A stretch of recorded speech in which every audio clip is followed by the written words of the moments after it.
Greetings, Cap fans, and welcome to another episode of the Captain America Comic Book Fans Podcast. This is episode 21, and I am your host, Rick Verbanis. And as always, I'm joined by my co-host, Bob Lucius. Bob, what's happening?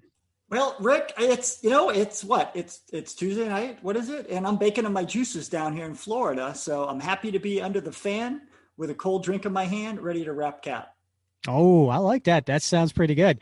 So for this episode, we're going to be diving into part two of our two episode series here featuring the Winter Soldier.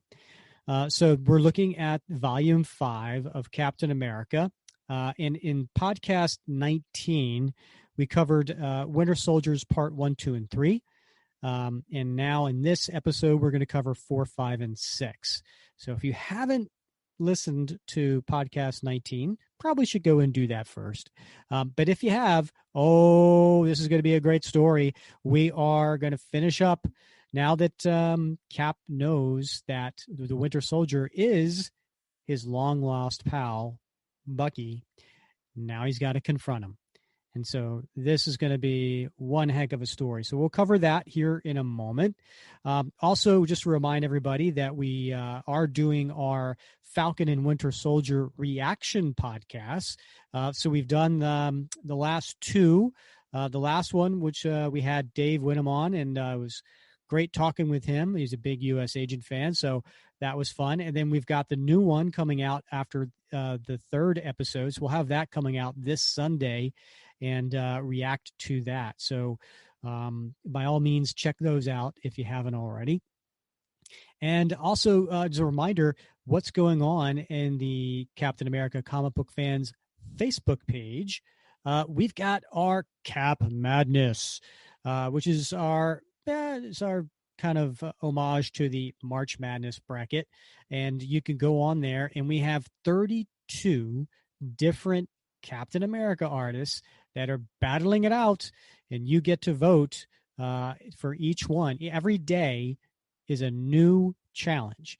And going on in today, today's a good one. Today we've got Ron Garney going up against Jackson Butch Geis. Who are you going to vote for there, Bob?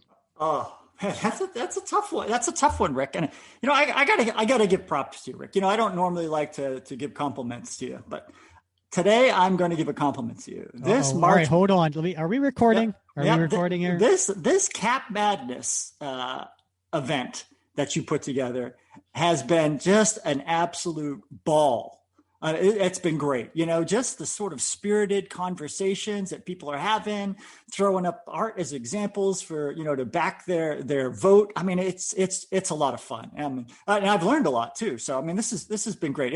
It was genius, Rick. Oh, thank you. And it was a labor of love. It actually was something I've been wanting to do for a very long time, but I had to wait for March Madness to start just to, have it really make sense. So I'm glad we're getting a lot of responses. A lot of people are voting, and everybody's, pro their artist, not anti the other artist, which isn't that really what would Cap do? So yeah, it's refreshing. Yeah. So it's a lot of fun doing that. So check that out on the Facebook page. Yeah. If you don't get into it, I mean, if the listeners out there don't participate, you're going to be kicking yourself when you get down to the final two. They're going to be kicking themselves that they didn't weigh in. That's true. Yeah. So right now we're kind of halfway through round 1, and tomorrow, here's another good matchup. We got John Romita Sr., right? The classic. Listen, he's a Golden Age and Silver Age Cap artist. So that's a heavy hitter right there. But he's going up against Luke Ross. And, so we're talking right now about the Ed Brubaker series, and Luke Ross is been one of the pivotal artists on this series. So I guess you're looking at old school versus recent fan favorites of the Ed Brubaker series. This is like Sophie's Choice, Rick. Like, which child do I sacrifice? Oh, well, you know what? Go on the Facebook page, cast your vote, and we tally it every day at noon, and then we start another one, and they're up there for 24 hours. So check it out. All right, let's get to The Winter Soldier, Part 4. So I am looking here at my copy that I've had since, this is only the second time I think I've ever read it. The first time when it came out, and then for this show, I had to read them, and man, brings back awesome memories. So on the cover here of Captain America Volume 5, number 12, and this came out, it had a cover date of December 2005. So again, we were talking about Ed Brubaker. He's the writer, of course. Penciler is Steve Epting. And then finishes are Steve Epting and Mike Perkins. And of course, the colorist has been Frank D'Amata this whole time, and editor being Tom Brevoort. So on the cover here, Rick, but you're leaving something out here, buddy. You notice they've got a separate guy for the flashback art. Oh yes, you're absolutely right. And those are integral to these books, man. Yeah, no, you're absolutely right. We got Mr. Lark. Yeah, Michael Lark.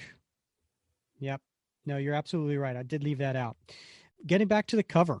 So this cover appears to me to be like an homage to, is it Amazing Spider-Man 50? Yeah, I think it was Amazing Spider-Man 50, right? That was the cover that had a red background, and you had Spider-Man in his costume in the background, right? And he has his back turned, and then down in the center you have a Peter Parker, in his civilian identity, kind of walking with his head down. This seems really reminiscent to that, because you have here in the background the Winter Soldier. So you have him holding his rifle up in a sniper pose, and you have Captain America walking with his head down and just kind of holding his shield by the straps. Yeah, he looks dejected. He looks like somebody just shot his puppy. New York City. And we have here in the Roxxon building, which is now Kronos, due to the buyout, and you could see that they're taking down the Roxxon logo and putting the Kronos logo up.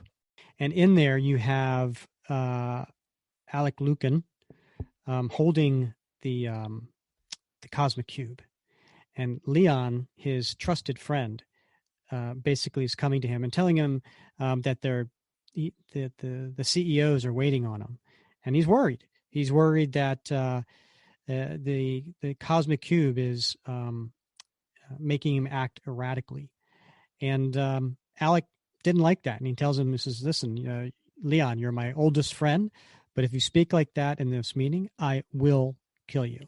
That's a promise."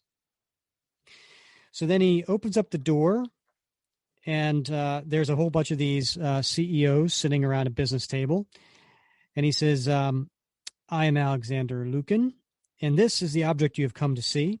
Shall we open bidding at $100 billion? All right, so we cut to where the last issue left off, and we're in Steve's apartment in Brooklyn. And now we have Sharon and Nick are there, and Nick's sitting on the couch holding the files of the Winter Soldier. And you got Steve in his civilian gear, and he's looking out the window. And Nick says, "And you've got no idea where this came from?" "No, I've got a pretty decent idea." And Sharon says, "The cube? What else? But why? Why has Lucan done any of these things he's done?" "To mess with your head, most likely. But this, if he really did put this here, it's like he's tipping his hand." "I know. Still, it does continue the messing with your head theme he's been working on." "Yeah, it does." Well, let's see what the text got to say about its authenticity. I'm assuming you don't mind if I take it. It can't get out of my home fast enough, Nick. Yeah, this really is really messed up. It's a nightmare. And it matches with everything else we know about the Winter Soldier, which is the only thing stopping me from tearing it to pieces. Because you think it's the real thing?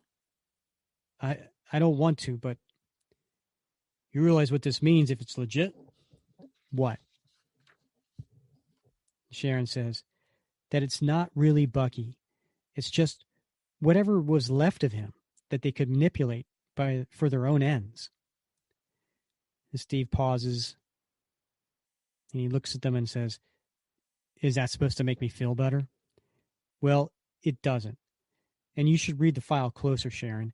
He kept turning against them, and he disappeared when they sent him to America. There's some part of him, of who he is, still trapped inside. Somewhere inside that thing they turned him into is whatever left of Bucky Barnes' humanity. We don't know that, Rogers. He was my partner, damn it. He was my friend. And he's holding a picture looking at Bucky. And that's a nice transition from that black and white photo to a black and white flashback. Camp Lehigh, August 1941. And we see a young Bucky sparring with two guys in the camp. And sitting in a Jeep is Steve Rogers in his uniform. And he's there with commanding officer. And he says, "What do you think of him?" "Which one, the kid?" "Yeah, the kid. Who's 4 whole years younger than you, Rogers." "Nice moves. I recognize a few of them."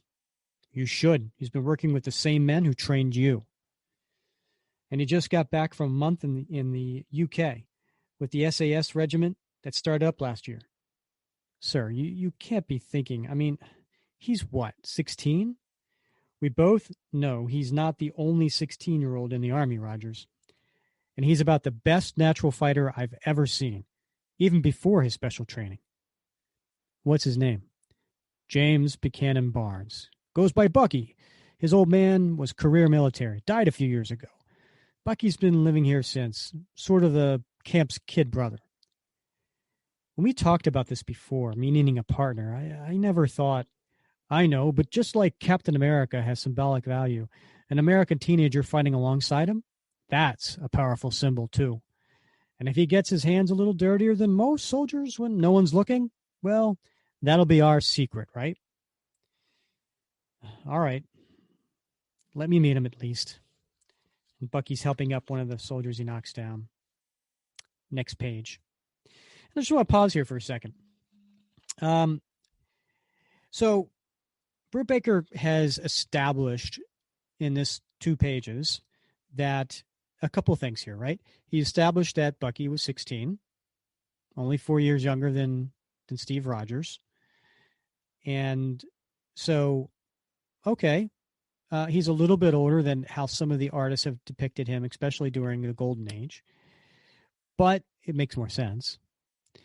Number 2, that it's really important that he's there as a symbol to attract young men to be interested in becoming soldiers, right? So I think it's more of a PR type of thing.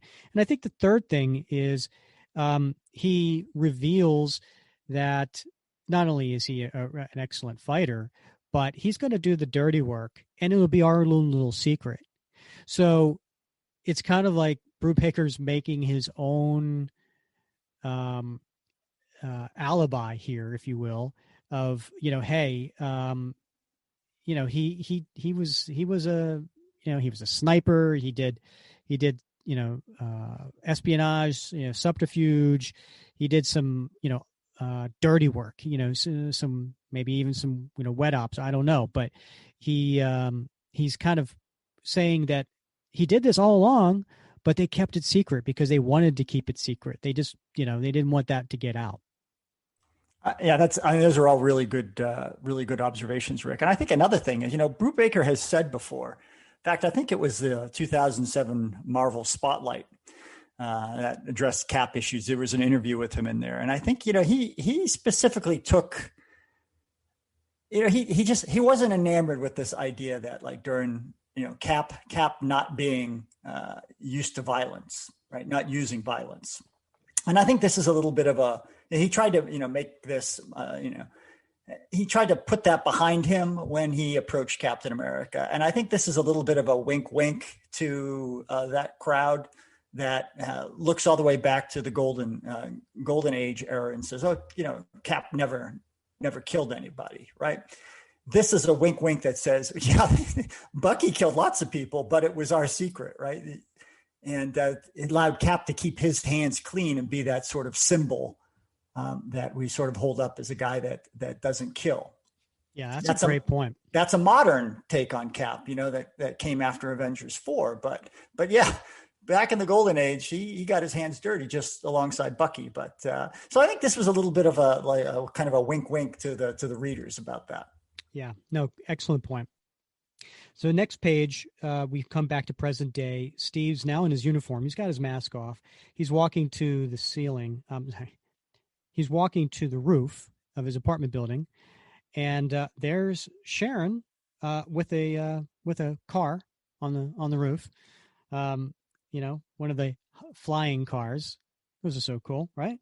And so she's on the hood. She's got her foot up, holding her knee.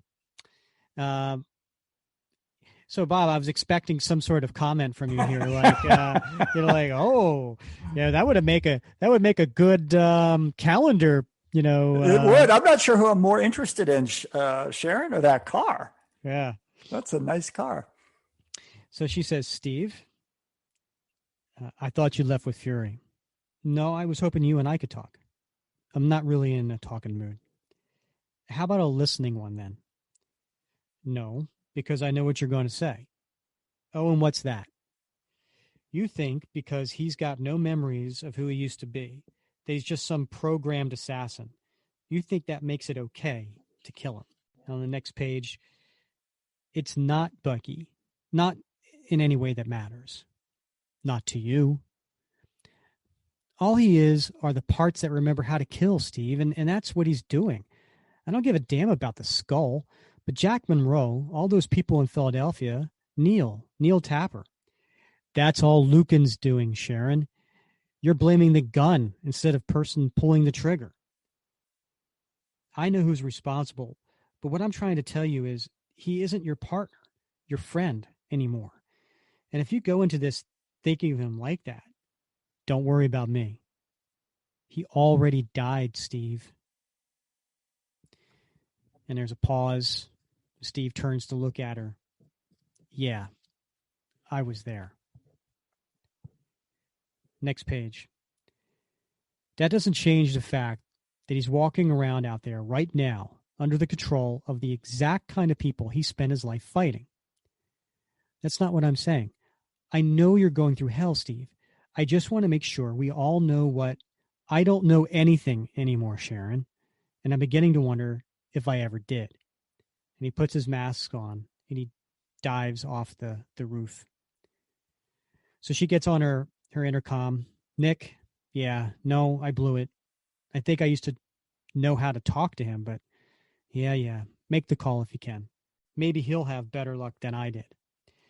So Cap's got the shield on the back and he's running on the rooftops. So we cut back to Alexander Lukin, who's with the CEOs, and they're all bidding. And I mean, it's getting up there, man. 120 billion. Someone's saying they're going to throw in some stock options, 150 billion. And then somebody says, wait a damn second. Just hold on, Lucan. You're enjoying this, seeing us fall all over ourselves. But how do we even know that really is the Cosmic Cube? And he says, you're Philip Hockney, right? From Chemozone? You were the deciding vote that refused Cronus' buyout offer. That's correct. It doesn't seem to go very well for him. He's got the cube in his hand. He's like, aren't you the jerk? So he says, and now you'd like some kind of demonstration that really is what I say it is? I think we're all owed at least that, don't you? Well, You'd think the fact that you were all here at a secret meeting together would be proof enough, since there's never been a time when you traveled without your security. And I can assure you, it was the cube that made you seem like it was a wise idea, which it wasn't. But still, perhaps a more concrete demonstration is in order.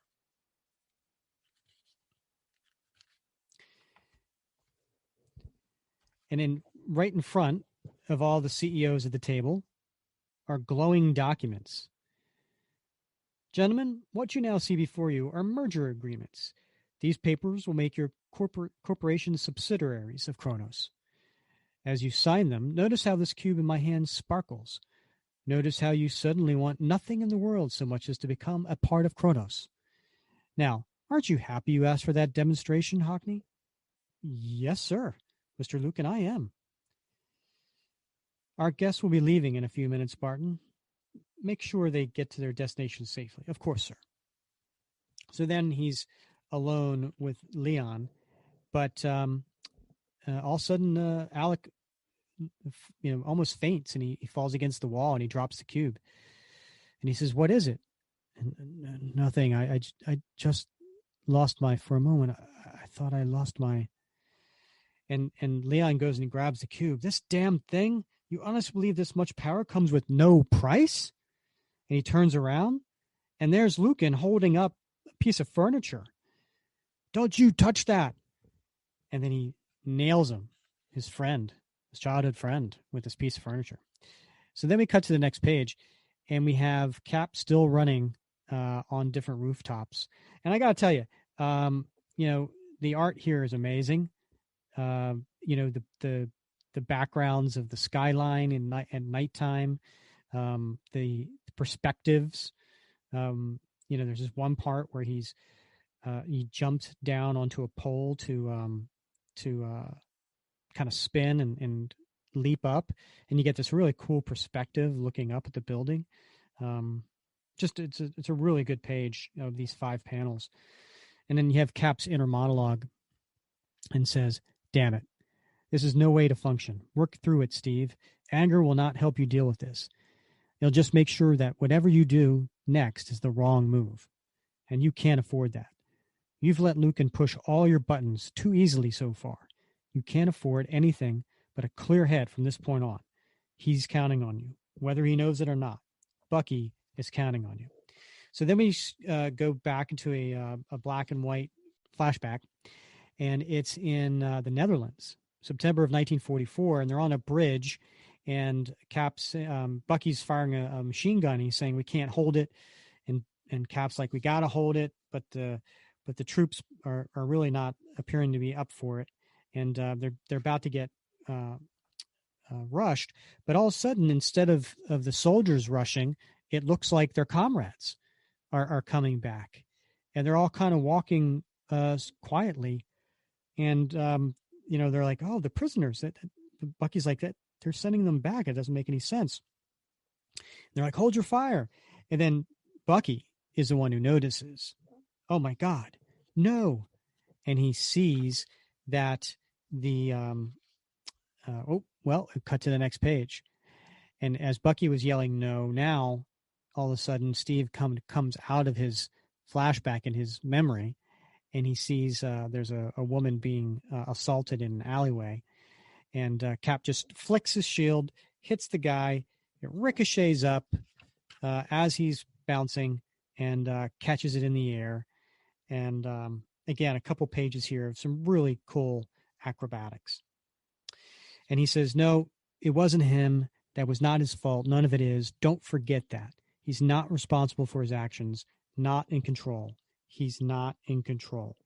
And he'd hate that more than anything."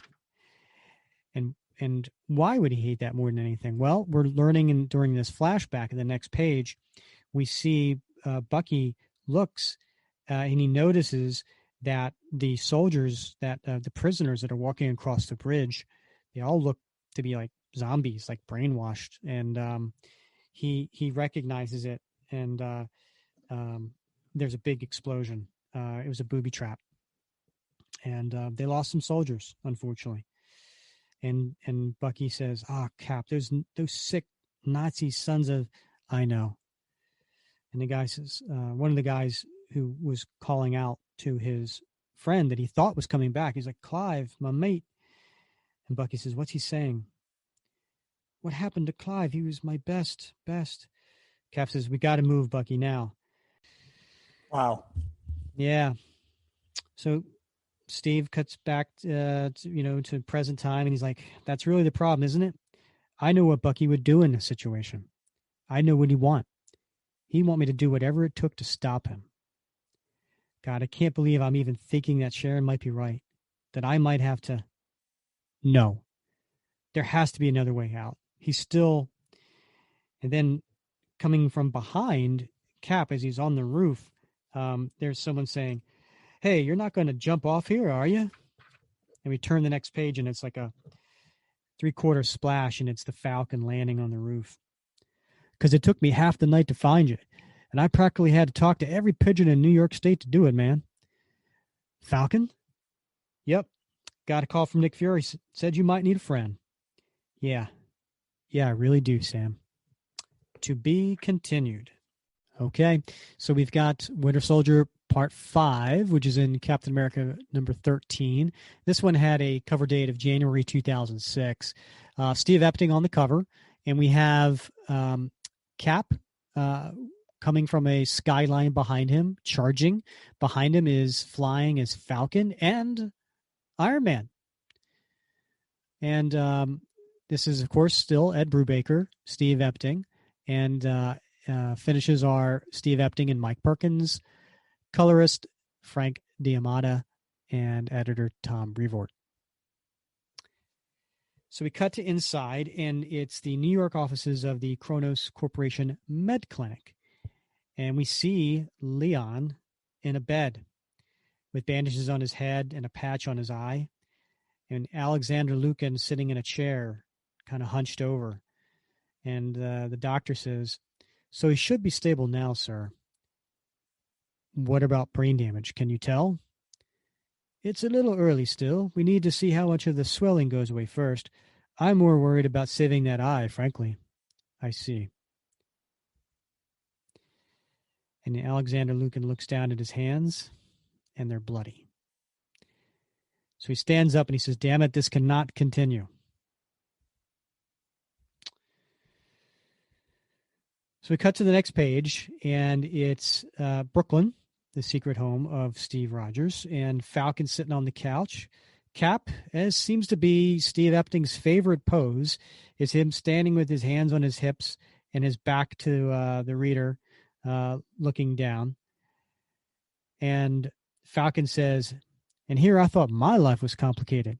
I mean, Fury gave a few details, but damn, that's serious mind bleep you're talking about, Steve. Oh, believe me, I know. And you think this Lucan guy is out for revenge on you from back when he was a kid? Yet he waits over 10 years after you come out of the ice to make a move? You and I only met because of that cube, Sam. And one of the many times the Skull's plans for it went wrong. Got to be something else going on there. Unless he needed the cube for his plan to work somehow. Yeah, the cosmic cube. Really hope I'd never have to hear those words again. You ever notice how that works? No one's ever been able to use that damn thing and have it turn out the way they want. Like all those bad jokes about the guy who finds the magic lantern. It does seem like that, but we can't assume it'll be that way for Lucan, considering how flawlessly his moves have been executed so far. How easily he's been able to get under my skin. He's got advantages there, Steve. One in particular. Bucky.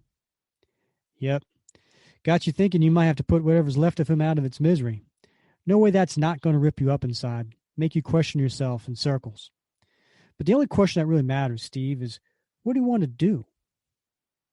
Steve looks out the window, turns and says, save him. Somehow. Falcon says, good. So how do we do that? So we cut over to the Kronos building, and there's Alexander Lukin putting the cosmic cube in a container. And in the background, standing, is Winter Soldier. And Lukin's giving him orders. You're not to let anyone else handle the package. Do you understand me? Yes, sir. That's the most important detail. This isn't like the last time you carried it. Now it's got power, real power. You're to kill any man who even attempts to touch it. Whatever you say, sir. Was that a tone there in your voice? I guess so, sir.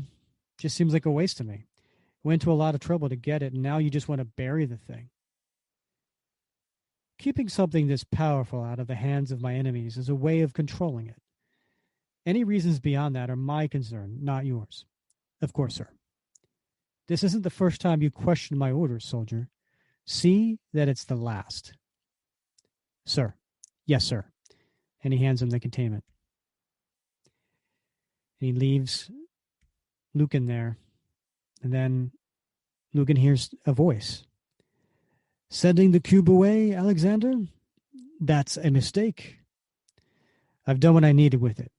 It's a big mistake. No. That thing is cursed.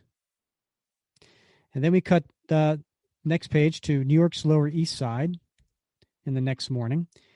And there's these two guys working on a huge, we're talking, probably 30 feet tall exoskeleton.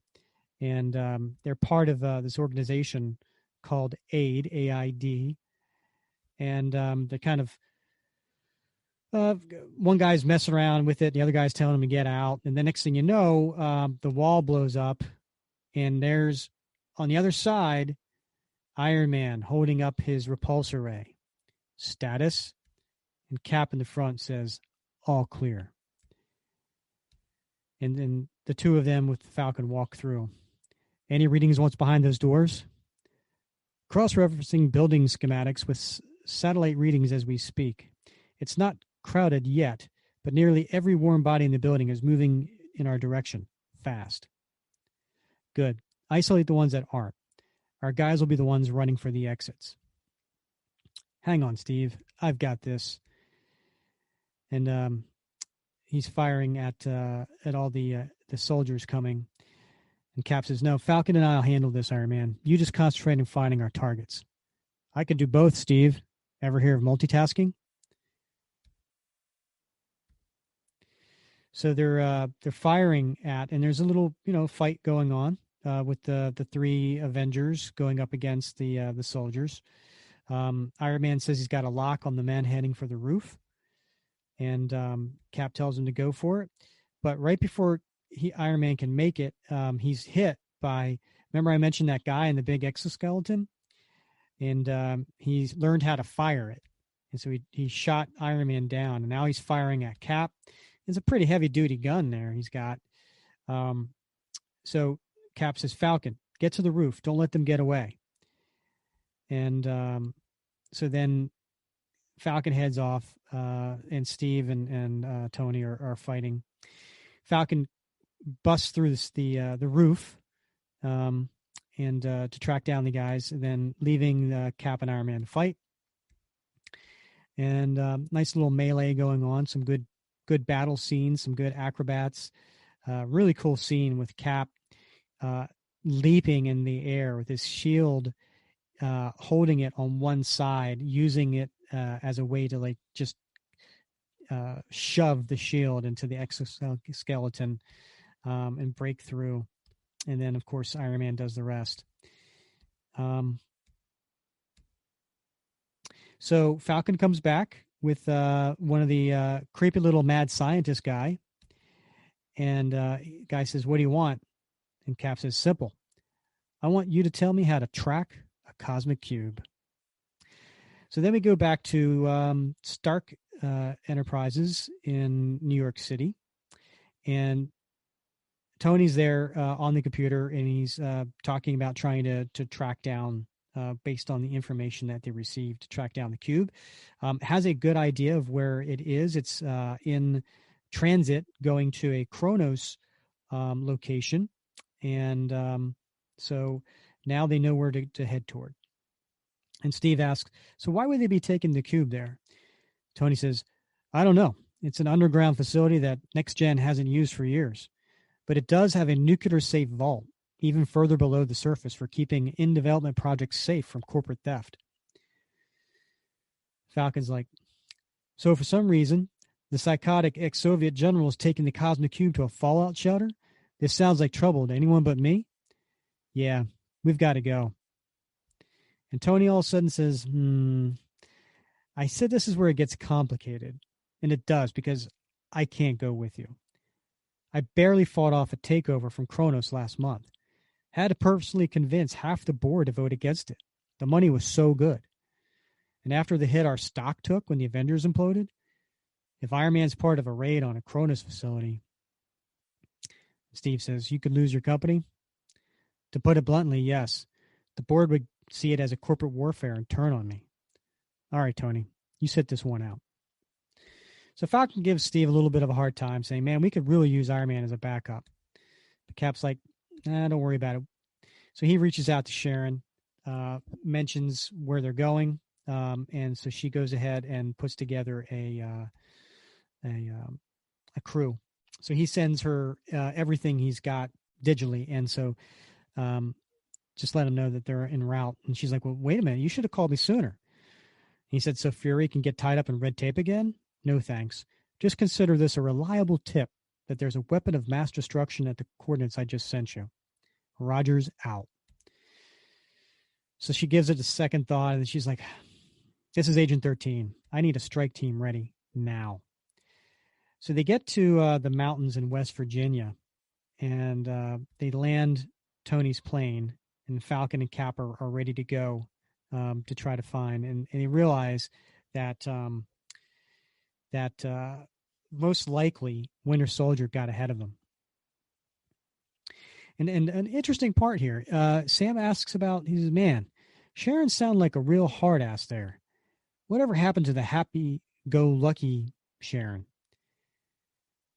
And Cap says, well, her last boyfriend was killed in the Philadelphia bombing. And she was never that happy-go-lucky. But she did used to smile more often. So they're going in, and Falcon takes to the sky to basically kind of check out what's going on. And so they see that they're already here. And guess who realizes that Sam and Cap are here? And that would be Winter Soldier. So you see a scope on Sam, you see a scope on Cap, and he's got his rifle up, and he's looking at him, and he hears in his voice his command from Alexander Lukin. This isn't the first time you've questioned my orders, soldier. See that it's the last. You're to kill any man who even attempts to touch it. Kill any man who... And Bucky puts down the rifle, gives it a thought, picks it back up, and he fires. And that's the end of that issue. Holy cow. This is some tense writing, you know? I mean, what's going on? I mean, these cliffhangers at the end of each episode, at the end of each issue, you know? I'm like, you know, it really leaves you wondering. I mean, I'm glad I didn't have to wait for the next issue to come out, you know.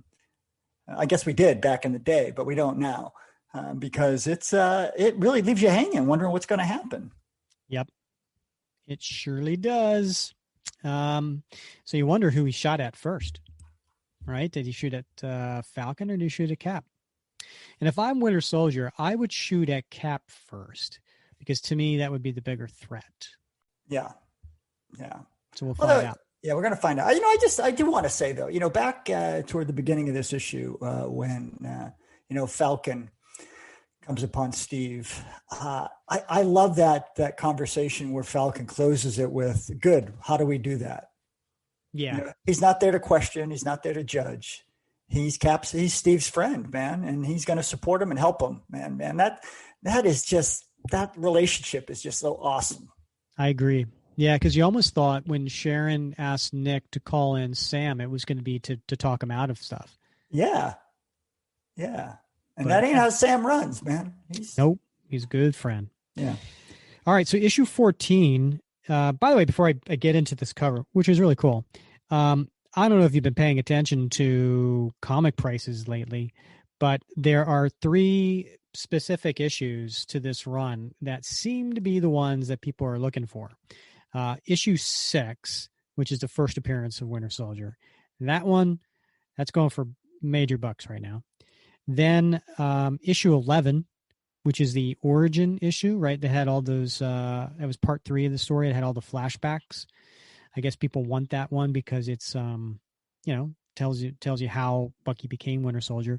And then for some reason, this one, issue 14, is also a hot item right now and is going for major bucks.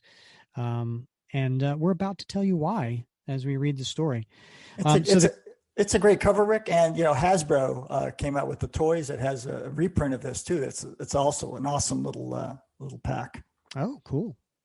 Yeah. Well, and so the cover is by Steve Epting, but it's the Steve Epting part is Cap versus Winter Soldier.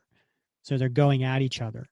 But the background to this cover is it's a reproduction of the June 1943 cover to Captain America Comics number 27 by Alex Schomburg.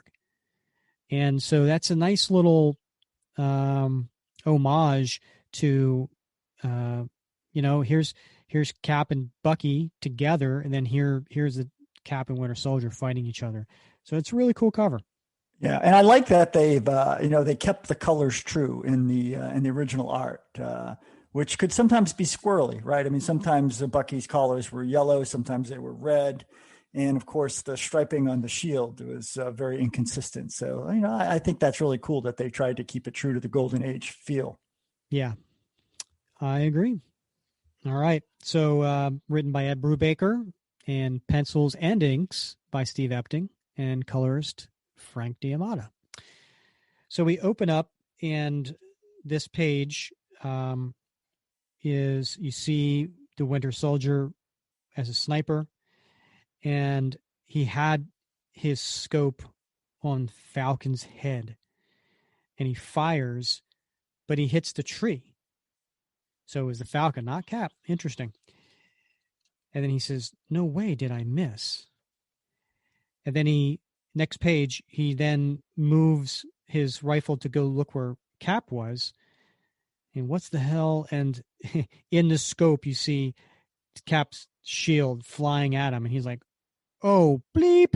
And he jumps out of the way just in time before Cap's shield hits him. And he says, "Winter Soldier to all teams, code 3, hold the gate." And by the way, this is like a bunker, right? On the side of a mountain. Just in case you want to see the visual of this. So there's a forest around, and that's where Cap and Falcon were hiding in the forest on the edge, whereas Winter Soldier was in the front of the bunker. And now it says, next page is moments earlier, and we see a Falcon flying around, not the Falcon, a Falcon, and it's looking, flying over top of the Winter Soldier. And at that point, the Falcon, Sam, says, "Cap, above the entrance, 3:00." And he flies up. Birds spotted him. So that's how he got tipped off that he was about to get fired on. And you see Cap saying, "Got it. Move in, Sam. Go." And you see him throwing his shield. So that's what was just moments before. And then we see in the next page the shield ricocheting back to Cap. And he says, "Direct hit." Sam says, "Direct hit, Cap." But he's on the move already. This guy is good. And Steve kind of says under his breath, "I know. Believe me." And Sam says, "And he's got plenty of backup." And sure enough, half a dozen soldiers come out of the door to the side. And Steve says, "There's no time for this, Sam. I'm going right through them. Do what you can to protect my back." Right through? And he does. He just charges through, and he's nailing them with the shields. But he doesn't stop and finish them. He just goes through to chase Winter Soldier. So leaving Sam to fight the remaining soldiers that were standing. So the next page, we hear, it's Steve, it's Sharon. Are you in yet? Yeah. No sign of Lucan so far, but the Winter Soldier's here. Where are you? About 2 minutes out. Listen, I've been searching the schematics for that place. What's the problem? There's a network of tunnels accessible near the secure vault down below. Tunnels to where? All through this mountain range.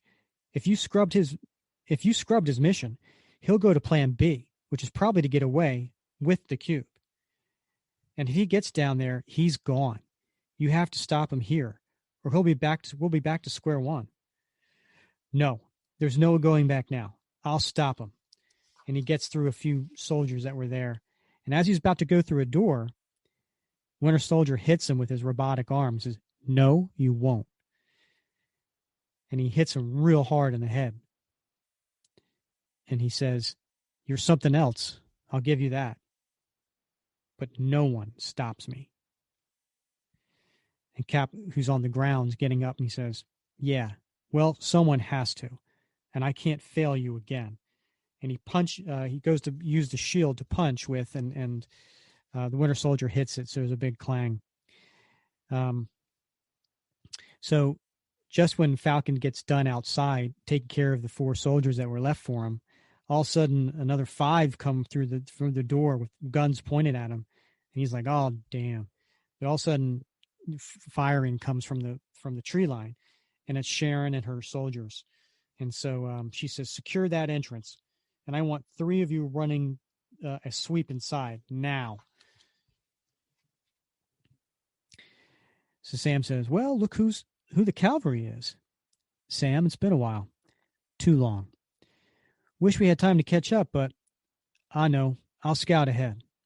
We've got to find him. He can't do this alone, Sam." And so there's Winter Soldier and Cap fighting each other for a few panels. We get to the next page, and Cap says, "This is pointless. I'm telling you right now, Buck, you're not making it into that elevator. I think you've got me confused with somebody. Who gives a damn what you think?" And he feigns with his knife in his right hand to make Cap put his shield up, but then he takes his robotic arm and backhands him in the head. "You're still here? That punch should have put you down for good." And Cap comes up and kicks him in the head. "Tried to kill me. Is this really all you are now? Is there no part of you that knows what you used to be? Shut up! You were better than this. Shut up! You don't know me." And he goes to jump on Cap, who flips him through a window, breaks through a window. And Cap says on the next page, "And you don't know how much I wish that was true." But popping up is Winter Soldier with a new weapon. "You're wrong, but thanks for the toss. This is just where I wanted to be." So they're fighting again, and Cap's like, remember who you really are. And Winter Soldier says, "You were supposed to be tough, but this is weak. Remember who I am?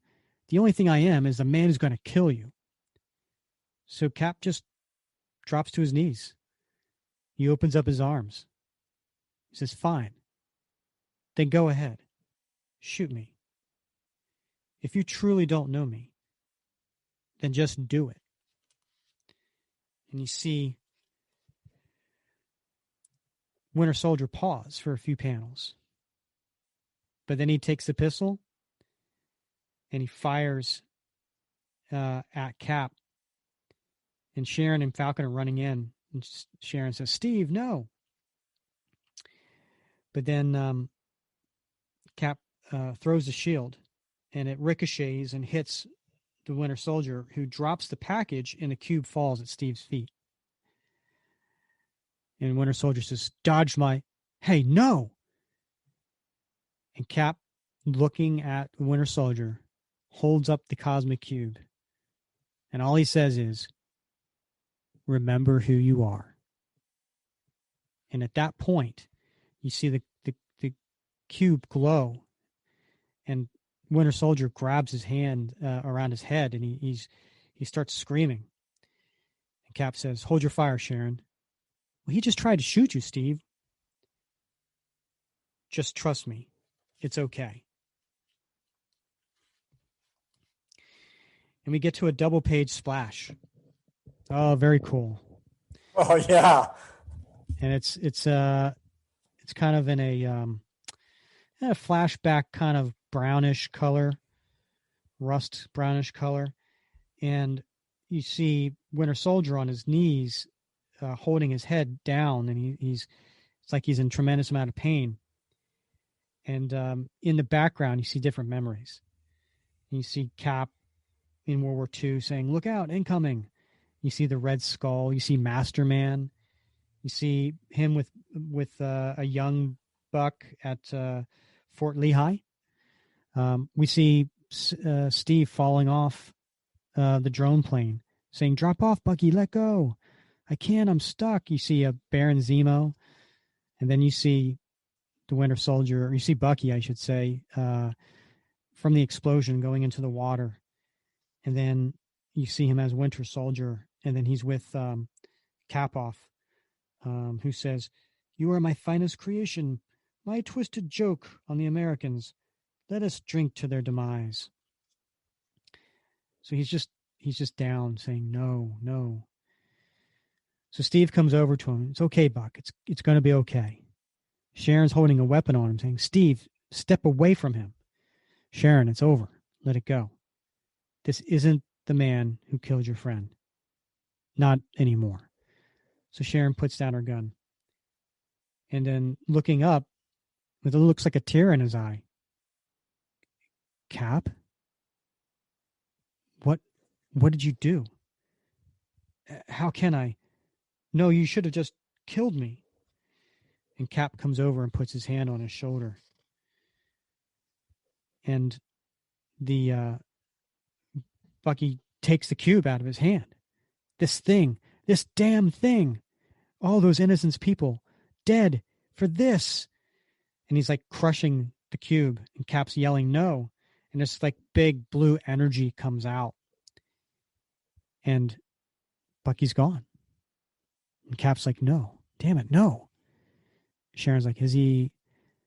Sam says, "You heard what he said right before he grabbed it. What do you think?"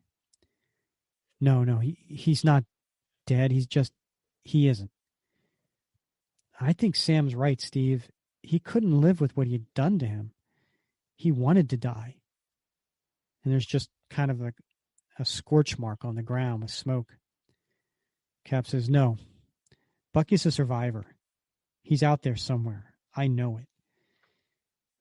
And then we cut to Fort Lehigh. And sure enough, Buck is back where it all started. And as he's there, he's remembering having a flashback to when he met Steve. Because if you remember, we left off with Steve saying, "I want to meet him." So you hear the officer saying, "Private Barnes, you stand at attention when in presence of officers." "Sir, yes, sir." "That's more like it. Now I brought someone I want you to meet. This is Corporal Steve Rogers, also known as Captain America. If you can pass muster, you're going to be his partner." And Winter Soldier's just sitting on the ground, again, holding his hands. And we cut to the last page, and it's the Kronos building. And we have Alexander Lukin at nighttime looking out into the cityscape. And you hear the voice again. "You're a fool. I told you it was a mistake to send the cube away, Alexander. And now you've lost it." "I'm not concerned. It's just as well it's been destroyed, if you ask me. It's one of the most powerful objects in the universe, and you simply throw it away because you hurt your friend? Such a weakling. You could have restored him to full health with just a thought, and brought back your precious socialist republic with not so much more effort. No, I've learned something you could never. That nothing you wish for with that thing goes well. The cube is cursed. Look at what it's done to me, after all, putting a creature like you inside my head. And if I had more power that night, I'd be the only one here, Alexander. You got lucky. Or we both got cursed, trapped together, like rats in a cage. Yes, for now. The end. Oh, and then who's that reflection looking back at Lucan in the window? Oh, that would be the Red Skull, of course. Oh no. Beautiful. Just such a finely crafted tale. Yes, absolutely. 100%. All right. Well, I got to say, there was a lot of stuff from the movies they took from this story, right? They took, one of the bigger parts was at the very end when, in the movie where Steve Rogers confronts Winter Soldier on the helicarrier and he puts down his shield. This is like, me. I'm not going to fight you. And, so that was obviously, taken from here, just as Steve got on his knees and said, shoot me. If you don't know me, kill me. So it's a amazing story. Yeah, there's let's be honest, right? Sometimes you come across a particular story arc and the art's great, but the story's not so good, or the story's great and the art's not particularly appealing, or right. There's just something off. But this arc, not just with Brubaker and Epting, but the flashbacks with Lark. I mean, everything is and Mike Perkins. I'm sorry, and Mike Perkins. Yeah. Everything is so finely tuned. I mean, this is perfection, in my view, anyway. I mean, different people can have different views, but they're wrong and I'm right. And this is as good as it gets. Yeah. It honestly 100% does. This is a classic story on many levels, not only because it did what no one ever thought could be done, but it did it well. And it not just did it well, it did it just spectacularly. And it's totally a classic story. And gotta say, I agree with you when it comes to comics. Listen, as a Captain America fan, I have, going back, from 100 to now, I have, all the Tales of Suspense. So I've been collecting on a monthly basis Captain America since issue 286 back in 1983. I haven't stopped, right? So that's, we're talking a long time. I've been through many periods where the writing didn't match the art, or the art didn't match the writing.